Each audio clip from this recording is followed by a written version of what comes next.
The Andrews sisters, as Dad called them after the famous girl trio from the 1940s, proudly sang at every final gathering, whether we wanted them to or not. Selecting a songbook, Mom shifted on the bench. Touching the keys for the first time, the sound of piano notes dripped into the house seemed odd and out of place. Three of them quickly burst into a lively rendition of I Could Have Danced All Night. At any moment, I expected the Lawrence Welk to appear, joining the melody with a thrilling orchestral accompaniment. For 2 solid hours, the Andrews sisters sang and played, never once coming up for air.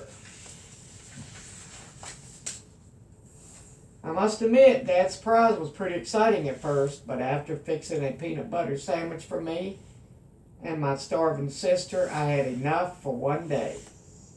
And during the song fest, as long as he could, Dad escaped through the patio door into the cold wind, wearing nothing but jeans and a thin flannel shirt.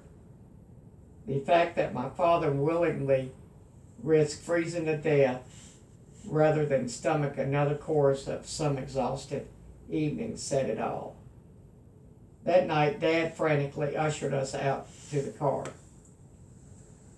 I wasn't sure if dinner plans were part of the original birthday agenda or if he made it up on the fly, hoping to drag Mom away from the piano for about an hour before we left.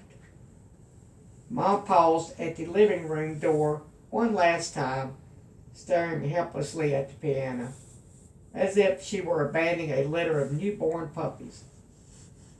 Life at the Harrisons was never the same. I felt as if we were living on the set of the Liberace show. The only thing missing was a pair of white Cadbury's. Every night for supper, Mom insisted on serenading the family, cutting in on the precious TV time, watching her blissfully playing and singing on my precious TV time, watching her.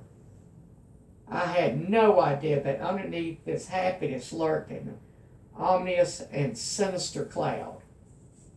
The cloud burst into a violent thunderstorm a few weeks later. Surprisingly, Susie and me, one Sunday morning with French toast, Mom seemed more animated than usual. Busting at the seams, she flitted around the kitchen, brandishing a silly grin. Drowning my plate with half a bottle of maple syrup, I indulged myself in a sugar-induced frenzy. How do you like my new piano? It's pretty, Mama. Susie giggled. Dad surprised you, didn't he? Asking Helen another bite. Oh, your daddy is such a rascal. Now I have my little surprise for you, she announced, sitting down at the table. Guess what? I signed both of y'all up for piano lessons with Mrs. Bird.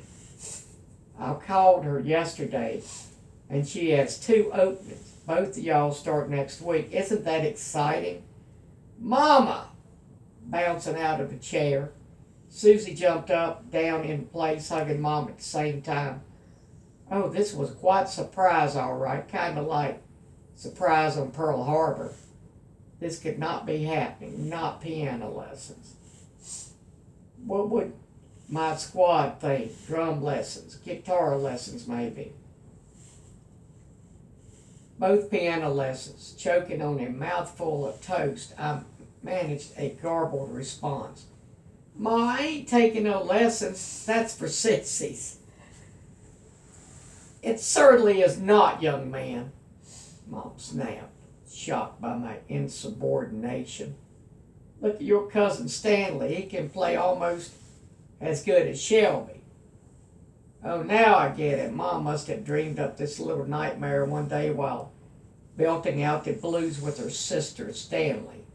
Aunt Shelby's 12-year-old slug has never played outside the house a day in his life.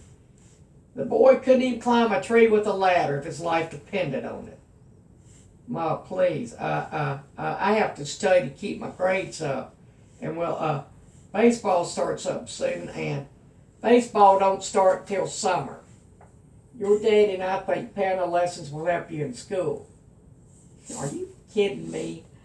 Dad agreed, deserted by my own father. Please, Ma, let Susie take him out. Please don't make me. When the veins protruded on Mama's neck, I knew it was over. Sensing a brain malfunction, my body took over, stumbling to my room. I climbed into bed and assumed a fetal position.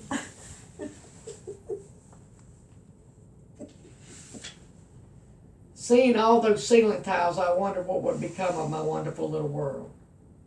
How could I, J.D. Harrison, squad leader and ambush legend, face my friends with the specter of a piano lesson hanging over my head? What fighting man worth his salt would follow an accomplished pianist into the battle? I could just imagine Sergeant Saunders from my favorite show, Combat, sitting on a piano bench, such as his Thompson submachine gun slung over his shoulder, Chesterfield hanging from his lips, pounding out chopsticks on a baby grand. That idea was beyond reasoning and understanding. If this horrible blemish was discovered by any authorities, West Point was completely out of the question. Of all the battles I faced in my young life, piano lessons would be far the toughest. If the squad ever found out about my military career, it would be over with. Finished, dishonorably discharged. The biggest scandal to hit Circle Drive since Rhonda March and Jimmy Whitfield got caught naked in her daddy's storage shed. Somehow I had to keep this humble humiliation from the rest of the world. As the days of freedom slipped away, I became a hopeless basket case. Concentrating in class was simply impossible. More so than usual. Then came that ill-fated Friday, when the last bell sounded, ending life as I knew it. The traditional Friday stampede began. Smiling children, ready for a weekend fun and laughter, brushed by me as I moped down the hall. Hey, you coming? Skeeters asked, looking back at me. No, got a dentist appointment, I lied. Mom's picking me up, moving like a turtle with the flu. I was the last child to step out the front door. Staring at the ground, I shuffled down the front steps, leaning on the side of the Pontiac with her arms crossed. My mom frowned at me and pointed to the car door, sliding into the front seat. I pleaded my case one last time. Mama, listen, I cleaned the house, mopped the floors, cleaned the bathrooms. I'll cook for you and Daddy, please. Ignoring my pitiful appeals, Mom stared straight ahead, redesigned my fate, slumped down in the seat. Turning into Oakland Street, Mom pulled the car to a stop into the gravel drive of a white Victorian. It was my last chance. Desperate, I bursted out in a fake cry like a babbling 2-year-old. What in the world was happening to me? What had I become? A once brave and courageous soldier, and here I was reduced to a whining crybaby. Stop that mess right now, Mom yelled.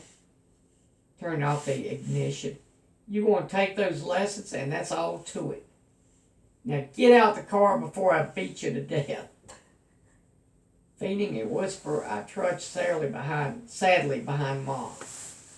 Standing on the wraparound porch, Mom's eye glowed a fiery red as she rang the doorbell. A pleasant older lady with white hair and plenty of wrinkles answered the door, wearing a plain green dress. She smiled and shook hands with Mom. Wife was a retired Presbyterian minister. Mrs. Bird politely welcomed us inside. Mrs. Bird, thank you so much for working us in. We're so excited. Well, I'm delighted to have Susan and JD. Join our little family. As I mentioned, JD is set for Fridays. Little Susie on Tuesday. Does that still sound fine? Oh, it's perfect. Helpless against those who held firmly to the reins, I stood there like a mule in a harness. You must be JD, she said, extending her hand. Yes, ma'am.